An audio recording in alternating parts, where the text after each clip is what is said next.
Ողջույն։ Անցած անգամ մենք կանգ առանք այն բանի վրա, թե ինչպես վարչապետ Մոսադեղը փորձեց բրիտանացիներից հետ վերցնել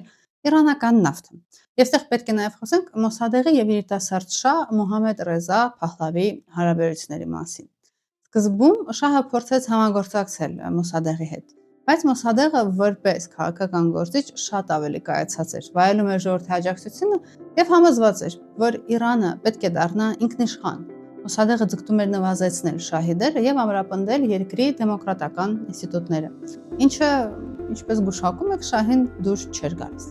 Այն պահին, երբ Իրանի խորհրդարանը ընդունեց նավթի մասին օրենքը, շահը եւ Մոսադեղը բավական լարված հարաբերություններ ունեին։ Եվ այսպես, Մոսադեղի ջանքերի շնորհիվ իրանական կառավարությունը պետականեցնում է նավթի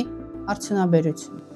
Մեծ Բրիտանիան կատաղած էր։ Անգլիացիները տնտեսական էմբարգո դրեցին Իրանի վրա, արգելափակեցին Իրանի հաշիվները եւ դիվանագիտական ջանքեր գործադրեցին Իրանին միջազգային դաշտում մեկուսացնելու համար։ Անգլիացիները նաև դիմեցին Արդարադատության միջազգային դատարան վիճարկելու ազգայնացման օրինականություն։ Բայց բրիտանացի չէին լինի, եթե սահմանափակվեին միայն օրինական դաշտում գործելով։ Նրանք Ամերիկայի եւ երիտասարդ շահի հետ միասին սկսեցին ծրագրել Մոսադեղից ազատվելու ծրագիրը եւ հասան հաջողության։ 1953 թվականին պետական հեղաշրջման արդյունքում Մոսադեղին հեռացրեցին իշխանությունից, իսկ անգլիացիները իրենց վերադարձրեցին իրանական նավթը։ Մոսադեղին դատապարտեցին 3 տարվա ազատազրկման, որից հետո կյանքի մնացած մասը այդ մարդը անցկացրեց տնային կալանքի տակ։ Իրանցիների համար Մոհամմեդ Մոսադեղը դարձավ Իրանի անկախության եւ ինքնիշխանության համար պայքարի ամենակարևոր խորհրդանիշներից մեկը։ Ես ասացի, որ բրիտանացիների հետ մեկտեղ Մոսադեղի հեռացման մեջ իրենց դերը նաև ունեին Միացյալ Նահանգները։ ԱՄՆ-ն իր նպատակներն ունեին։ Պատմական կոնտեքստը փոխվել էր։ Երկրորդ համաշխարհայինից հետո սկսվել էր Սառը պատերազմը եւ Միացյալ Նահանգները մտավախություն ունեին, որ Իրանի ինքնիշխան քաղաքականությունը կարող է բերել Սովետի հետ մերձեցմանը, ում հետ մեր շնորհիվ Իրանը ընդհանուր սահման ուներ։ Մոսադեղի դեմ օպերացիայի ժամանակ ամերիկյան ագենտները տեղեկատվություն էին տարածում հասարակության մեջ, որ Մոսադեղը սովետական ագենտ է։ Փաստացի ապացույցներ մինչ օրս չկան։ Կարծում եմ կարող եք պատկերացնել, թե որքան նվաստացած էին իրենց զգում իրանցիները, ամբողջ իրանական հասարակությունը։ 1953 թվականին Մոսադեղի տապալումից հետո շահ Մոհամմեդ Ռեզա Փահլավին ամրապնդեց իր իշխանությունը եւ հաստատեց ավտորիտար ռեժիմ։ Հետագա տարիներին նա իրականացնում է արդիականացման եւ զարգացման ծրագիր, որը հայտնի է որպես Սպիտակ հեղափոխություն, ուղղված երկրի տնտեսական եւ սոցիալական վերափոխմանը։ Այս ընթացքում տեղի ունեցավ արդյունաբերական առաջընթաց, ագրարային բարեփոխումներ, բարելավեցին ենթակառուցվածքները եւ կանանց նոր իրավունքներ շնորհվեցին։ Այնուամենայնիվ այս ամենը ուղեկցվում էր նաեւ աճող քաղաքական ռեպրեսիաներով, քաղաքական ազատությունների սահմանափակումներով եւ հասարակության նկատմամբ վերահսկողությամբ աճի։ Մոհամմեդ Ռեզա շահի օրոք ստեղծվեց Սավակը, ներքին անվտանգության գաղտնի մարմին, որը զբաղվում էր ընդդիմության ճնշմամբ եւ քաղաքական ռեպրեսիաներով։ Իր գործունեությունով Սավակը հիշեցնում էր սովետական ԿԳԲ-ն, եթե ոչ նացիստական գեստապոն։ Մի խոսքով Մոհամմեդ Ռեզա շահը կրկնում էր իր հոր քաղաքականությունը։ Մի կողմից ռեֆորմների շնորհիվ տնտեսությունը աճ էր գրանցում, մյուս կողմից մարդիկ հասկանում էին, որ չէին կարող բարձրաձայնել իրենց կարծիքը, եթե այն չէր գովերքելու շահին։ Եվ այնուամենայնիվ, չնայած իշխանությունների կողմից խիստ վերահսկողությանը, ժամանակ առ ժամանակ հնչում էին քննադատություններ շահի հասցեին։ Երբ շահը հայտարարեց Սպիտակ հեղափոխության մասին, հոգևորականության մի ներկայացուցիչ քննադատեց շահի ծրագիրը, օրինակ ծրագրի այն կետը, որը Ամերիկայի քաղաքացիներին մեծ արտոնություն էր տալիս Իրանի տարածքում։ Ըստ այդ կետի, եթե ամերիկացին Իրանի տարածքում հանցանք գործեր, իրանական դատական համակարգը իրավունք չուներ նրան դատելու։ Նա պետք է դատվեր Միացյալ Նահանգներում։ Այս քննադատությունը միակ կետը չէր։ Հոգևորականը մեղադրում էր շահին իսլամական արժեքները խարխրելու եւ Իրանի կախվածությունը արևմուտքից ուժեղացնելու մեջ։ Եվ այստեղ ժամանակ եկավ խոսելու մեր պատմության մեկ այլ կարևորագույն հերոսի մասին։ Շահին քննադատող հոգևորականի անունը Ռուհոլլա Խոմեյնի էր։ Նա 61 տարեկան էր եւ այդ ժամանակ արդեն կրում էր այատոլլայի կոչումը։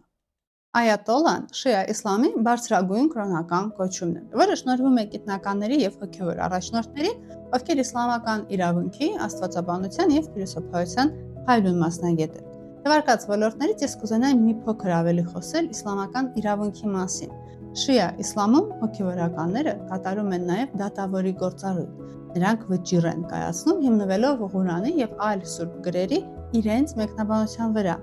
Իրենց վճիռները ունեն օրենքի ուժ։ Հոգևորականը Իրանում հետևում էր, որ հասարակությունը ապրի ըստ իսլամական օրենքի։ Իսլամը որպես ինստիտուտ, որպես հավատքի կազմակերպված ձև, իհարկե Իրանում կայացած էր։ Իրանի բնակչության զգալի մասը բավական ավանդապաշտ էր։ Իսլամը դարերի ընթացքում ձևավորել էր այդ մարդկանց կենցաղը, համակարգում էր ընտանեկան հարաբերությունները եւ մեծ հաշվով կատարում էր այն գործառույթները, որոնք աշխարհիկ պետություններում կատարում են կառավարությունը եւ նախարարությունները։ Եվ երբ Ռեզա շահը պայքարում էր աշխարհիկ պետություն ստեղծելու համար, նա առաջին հերթին պայքարում էր իսլամի դարավոր համակարգի դեմ։ Եվ եթե նա որոշ առումով հաջողեց, ապա նրա որդին Շահ Մոհամմեդ Ռեզա Փահլավին այդ պայքարում պարտվեց։ Ռեզա շահի եւ հետագայում իր որդու ավտորիտար կառավարության ժամանակ հոգևորականների զգալի մասը, վախենալով հետապնդումից, անցան ընդհատակ, բայց իր ազդեցությունը հասարակությունում հոգևորականությունը չկորցրեց։ Մի լավ օրինակ կա, որն ցույց է տալիս հոգևորական իշխանության ուժը իրանական հասարակությունում։ Դեռ քաջարների ժամանակ բրիտանացիները ստացան նաև ծխախոտի վաճառքի մենաշնորհը, ինչը իհարկե տեղացիներին դուր չեկավ։ Այդ մենաշնորհի դեմ պայքարելու համար շատ ազդեցիկ մի շիա աստվածաբան ծխախոտի ծխելը արգելեց ֆեթվայով։ Ֆեթվան կրոնական հրամանագիր է, եւ այդ ֆեթվայից հետո իրանցիները պարզապես դադարեցին ծխել, իսկ բրիտանացիների ընկերությունը կրելով մեծ վնասներ փակվեց։ Ինչ եղավ Խոմեյնիի հետ, երբ նա չվախեցավ եւ բարձրաձայնեց իր քննադատությունը։ Ոչ մի անսպասելի բան, նրան ձերբակալեցին եւ որոշ ժամանակ անց վտարեցին Իրանից։ Խոմեյնին 13 տարի անցկացրեց Իրաքում, բայց այնտեղ էլ խնդիրներ ունեցավ Սադամ Հուսեյնի հետ եւ լքելով Իրաքը մեկնեց Փարիզ։ Իսկ հիմա անցնենք մեր պատմության վերջին մասին։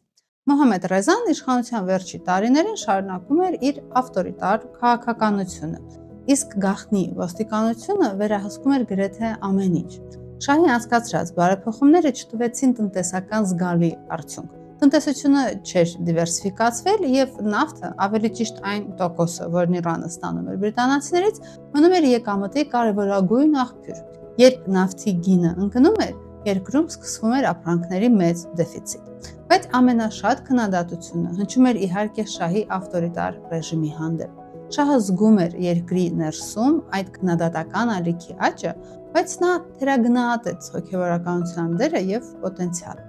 1978 թվականի հունվարի 7-ին Իրանի կառավարական թերթերից մեկում հրապարակվեց «Իրանը եւ կարմիր եւ սև գաղութացումը» հոդվածը։ Հոդվածում այաթոլլա Խոմեյնիին մեղադրում էին արտաքին ուժերի հետ կապեր ունենալու մեջ, այդ թվում ակնարկում էին, որ նա կարող է լինել բրիտանական հետախուզության գործակալ։ Հոդվածի նպատակն էր վարկաբեկել Խոմեյնիին, դա զայրացրեց Խոմեյնիի կողմնակիցներին։ Նրանք Քոմ քաղաքում հավաքվեցին բողոքի ցույցի, որը դաժանորեն ճնշվեց, մահացավ մոտ 70 մարդ։ Ըստ շիա իսլամի ավանդույթի մարդու մահից հետո 40-րդ օրը սուքի օր է, եւ բողոքի ցույցից 40 օր հետո Իրանի այլ քաղաքներում մարդիկ նորից դուրս եկան փողոց եւ կրկին եղան զոհեր։ Մոտ կես տարի 40 օրը մեկ Իրանում տարբեր քաղաքներում տեղի են ունենում ցույցեր։ Շահը սկսում է զիջումների գնալ։ Օրինակ, հեռացնում է գաղտնի ոստիկանության Սավակի տնօրենին, իսկ մեկ ամիս անց խոստանում է ազատ ընտրություններ անցկացնել։ Օգոստոսի վերջին շահը նոր վարչապետ է նշանակում, ով կապեր ուներ հոգևորականների հետ,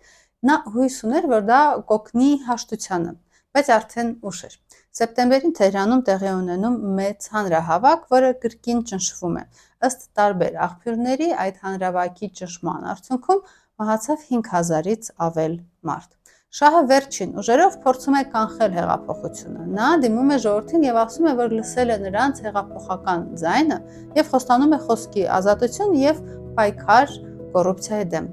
Բայց, ինչպես ասացի, արդեն ուշ էր։ Ամբողջ երկրով մեկ գործադուլներ ու հանրահավաքներ են։ 1979 թվականի հունվարին շահը եւ նրա կինը լքեցին Իրանը,